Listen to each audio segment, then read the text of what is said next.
At last, Mickey 17 is finally out, and I no longer have to look at that damn promo picture on my timeline anymore. This picture has been haunting me for the past year, like y'all have no idea. Literally the same energy as the whale.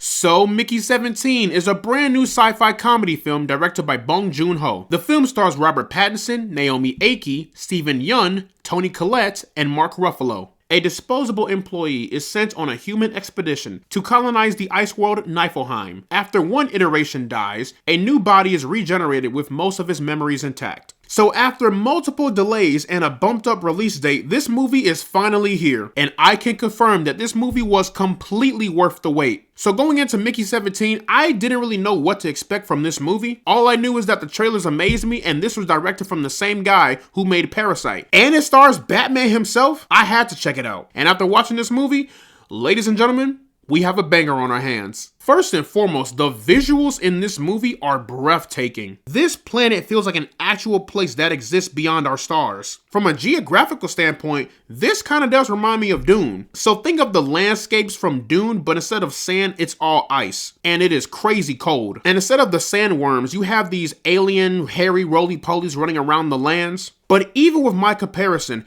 the visuals are top tier. I've seen quite a lot of projects lately with such mediocre visuals that I forgot what good CGI looks like. And the overall production along with the cinematography is fantastic. This icy, uncharted territory felt massive at scale. Everything from the landscapes to the artillery used to even the roly-poly aliens. It all complemented the world building. And speaking of world building, the world building in this movie is pretty damn good. The first half of the movie is all about setting up and laying out the world, and then the second half is where the actual plot kicks in. And it's crazy because the movie goes from planet Earth to the space station, if you want to call it, to Niflheim or Niflheim, I don't know how you pronounce it. This whole world building feels so grand, and I want to see more of this world. This whole movie just further proves that original ideas and original stories are not dead.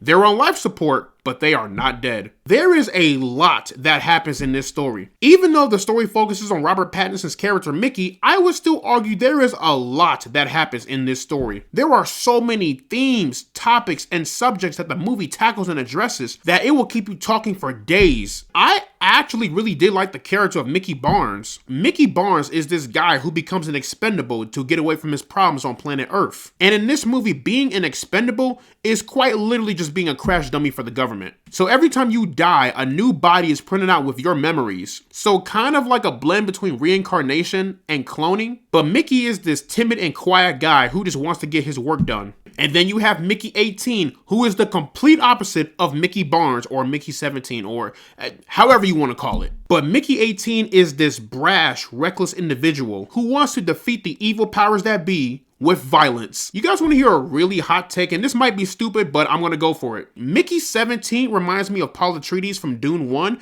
but Mickey 18 reminds me of Paul Atreides from Dune 2. Two completely different people. And if there is one guy for the job that we all know for a fact can pull it off, it is Robert Pattinson. I don't care what anybody says. Robert Pattinson will go down as one of the greatest actors of all time. The way this man can expand his range and tell a story through his eyes is remarkable. His performance of playing two guys of the same body but two completely different people was one of the best parts of the entire film. Whether he is shy or reckless, he is the loudest person in the room. He will be the scene stealer no matter what. The guy is so entertaining in this movie that you can't deny his aura. And speaking of aura, Naomi Ackie was incredible. She was fierce, assertive, and confident, and there is a scene in the third act where Naomi Ackie had the room silent. If you know, you know. Just know I had nipple chills. And of course, we can't forget about the other great performance in this whole movie, arguably one of the best performances in the movie, Mark Ruffalo. So Mark Ruffalo plays this politician who is beyond cartoonish and over the top, but you could tell he had a ball with that performance. His character is so unbelievably silly that it really makes you stop and wonder,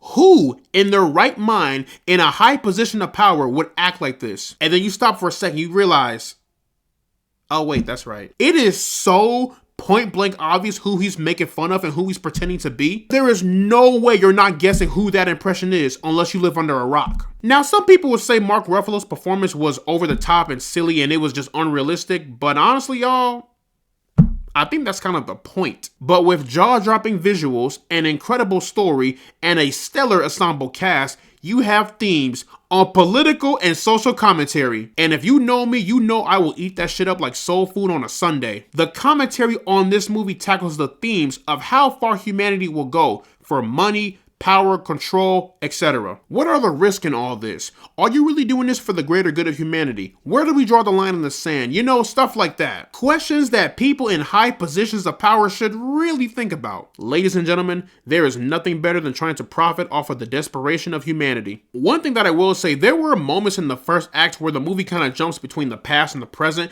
It didn't really bother me, but I can see why it would be a bother to someone. But at least the constant back and forth jumping was not as bad as Challengers. The third act kind of gave the impression that a huge showdown was going to go down. And although some people would argue that there was, I would argue that there wasn't. I kind of wanted more from the third act. You know what I mean? It's kind of like, given the setup, I thought they were going to go that route, but never mind. But in the end, guys, Mickey 17 is a unique and raw theatrical experience. I was invested in the story, I liked the characters, and honestly, I just want more from this universe. So, plugging Mickey 17. Into the rank system, I am placing this one into the pinnacle zone. But yeah, y'all, that is pretty much my review for Mickey 17. Let me know down in the comments section below what you guys thought about the film. Did you love it? Did you hate it? Would you put this over Parasite? Whatever you thought, let me know down in the comments section below. And as always, guys, leave a like and subscribe if you want to see more, and I will see you all in the next one.